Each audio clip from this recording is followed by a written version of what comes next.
What's up, everybody? It's Becky here, and I have Madeline with me. She is the baby that I gave birth to in my unassisted home birth video. She is my 8th child, my 5th daughter. I know I had told somebody in the comments that I plan to do a video where I kind of talk about, you're going to hear my pregnant dog panting probably, yeah, I'll kind of talk more about like my kids and my family and their ages and stuff.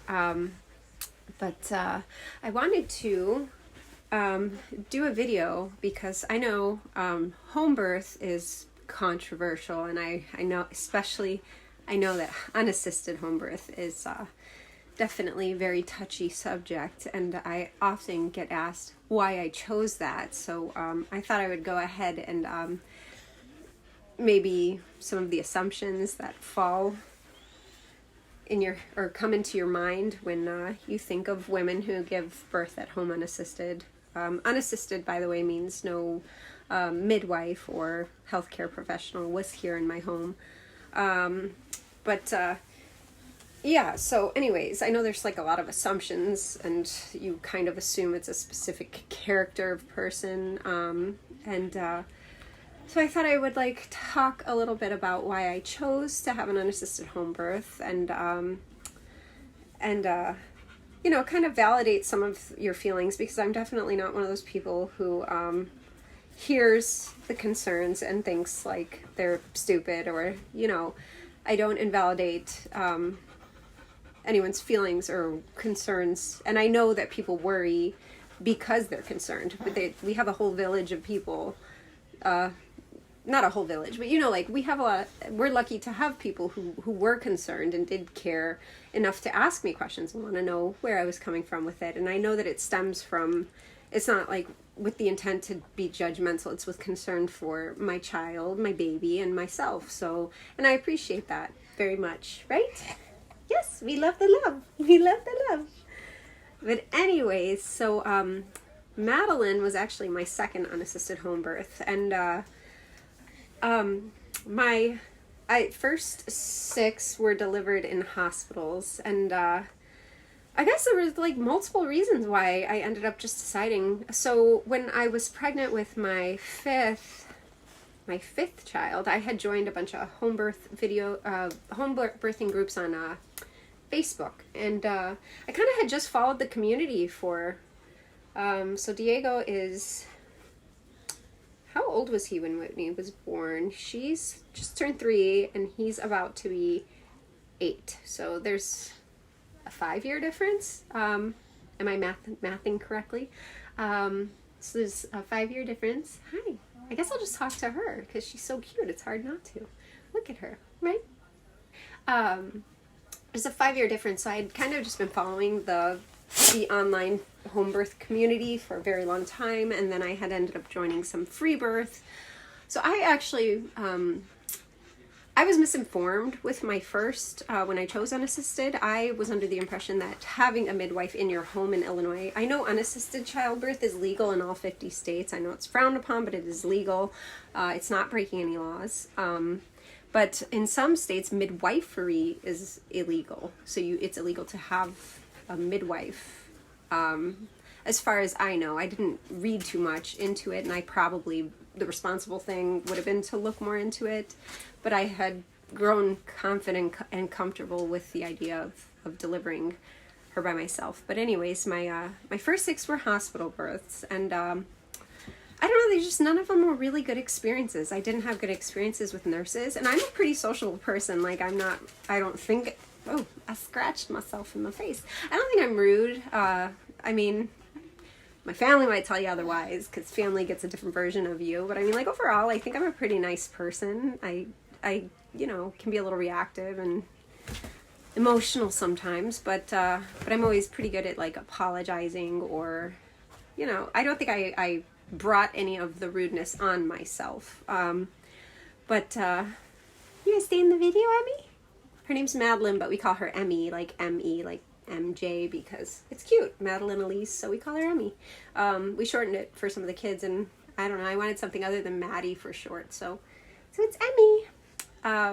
Anyways, I just like hadn't really had very good hospital experiences. I also felt like you go into the hospital and you kind of feel like you lose your voice. Like I felt like I couldn't speak up for what I wanted or how I wanted things. I forgot that like I chose this place. They didn't choose me to come in there and deliver my baby or to you know, I chose them. They in my head, in a lot of people's heads, they work for me. They should be working for me. I'm choosing to hire them. But to me, in my own head, even when people would say that to me, I was theirs. I was their patient. I'm supposed to submit to them and not ask questions, or I don't know. So I just kind of started to feel more and more like I didn't really have a say in some of the things I wanted. And then sometimes you would say like, no, I don't want the Pitocin, or I want to wait, or, you know, they're so pushy. I just feel like the minute you walk into a hospital, you're on their timetable. And I do understand that there are risks, and that kind of leads and guides them to where they end up with timeframes for the safety of things. And I totally get that. But I also feel like in a normal, healthy pregnancy and labor, why rush some of the things that they rush? Why all the interventions? Why do they do all these things? And like in other countries, like I have friends who give birth in other countries, and they don't do all this like hands-on, getting involved, timetable. I mean, I have friends in other countries who labored for 3 or 4 days taking up a hospital room, you know, and it seems like every time I was in labor, everything was going completely smooth. There were nothing, baby was fine, I was fine, and it was like, how can we speed this up? You know, how can we rush this? And then I learned that some of the things they use to induce or to speed up the labor or birth does have risks for both mom and baby. Yeah, they're commonly used. Yeah, the risks are rare, but they have risks. And I don't feel like I was told any of those when they were deciding that it needed to jump on their time frame. And could they have sent me home? Sure, I would have been happy to go home and labor at home, but it was like, okay, let's get the baby out. Okay. And I was so naive. I just didn't think, well, why would they ever think to why would that ever be of anything? Why would the concern ever be anything more than just like what's safest for me and the baby? But my husband had overheard with my sixth, the nurses talking about how all the rooms were full and they needed to empty out some of the rooms, like speed some of us up to clear up the rooms for, you know, incoming patients. And it really kind of hit me like the hospital, like, yeah, hospitals are great and doctors are wonderful. And I don't ever, please don't lump me in with anybody who thinks differently. But it made me realize it really is a place of business, you know, like imagine how much money you lose if that pregnant woman, that incoming pregnant woman who's about to deliver has to go somewhere else because your rooms are taken up by the moms who are in labor for a couple days or something, you know? You see what I'm saying? So it stopped sitting well with me. But I also would like to assure everybody that I would have never made this decision if I didn't live 6 minutes away from a really great hospital. Like North Shore Evanston Hospital is literally right down the street. So I think if I would have been, and I'm not saying you're bad if you do decide to have an unassisted home birth, if you live far from a hospital, I don't judge. I mind my own uterus, my own kids, my own babies. I mind myself, you know. But that was a big factor in my decision, and I had kind of run it by, I kind of was honest with some doctors about like, well, you know, I'm kind of leaning towards doing this, and I even had a doctor say, well, you know, there's a 99% chance you won't need us for anything, and it is true, there is that 1% chance where I would need some help, or my baby would need some help. Was it a risk? Absolutely. But there's also risks that happen just from our interventions alone in hospitals. I mean, things go wrong in hospitals, and even in the United States, we have a pretty decent maternal and fetal neonatal death rate, you know? So, I mean, things can go wrong either way, but I mean, and people still have opinions about it, and I think I'm done having babies. I feel like I'm done. That video watching my unassisted home birth video, the one I asked my mom to delete, I asked her to delete it. Watching it again made me ache. So I was like, oh, I don't want to do that again. But it's already done and it's over with. So I know people see unassisted home births and they get angry, but it's over and she's here and she's healthy. And was it luck? It could have been luck. I don't disagree that I didn't get lucky, but I will tell you one thing for sure. In my hospital births compared to my home births, I always had this type of anxiety or fear. And I'm not a very anxious person, but just this like dark cloud would come over me. And I don't know if it was like, I think the setting in the hospital is all wrong. The bright lights and the, somebody showed me their birth ward where everything is like closing cabinets while you're laboring. And I thought that was really cool. Like hide that stuff, dim the lights, you know? But I had less, I never felt that kind of fear or anxiety while I was laboring and birthing at home. I never for a moment felt doubt or scared or worried something was going to be wrong with the baby. I mean, I would have moments where I would just start crying while in labor in the hospital. I would just be so scared all of a sudden, like something, I was going to push out this baby and something was going to go wrong. And it might have just been the atmosphere, the setting, the little bed and the tubes and all that stuff. So I don't know. My dogs are fighting right next to me. The pregnant one's energy's up today. I don't know if that's a splur before giving birth. Yeah, so I want people to understand that, like, I'm not on some high horse. I don't think I made the better decision. I just feel like I did what felt right, what went aligned with my maternal instincts for me and my babies.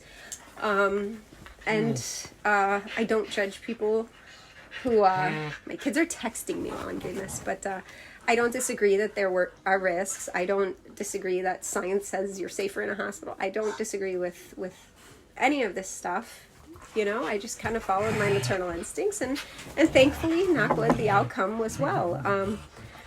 But I know people, it's a controversial thing. You're going to see I got issues with words. I can't English so well sometimes. But it's over, it's done with. She's here and she's healthy. So feel your feelings for a moment and just let it go and be thankful that she's here. But you know, if anybody ever has any other questions, and maybe I'll do some more follow-up videos talking about my actual labors and how they went. And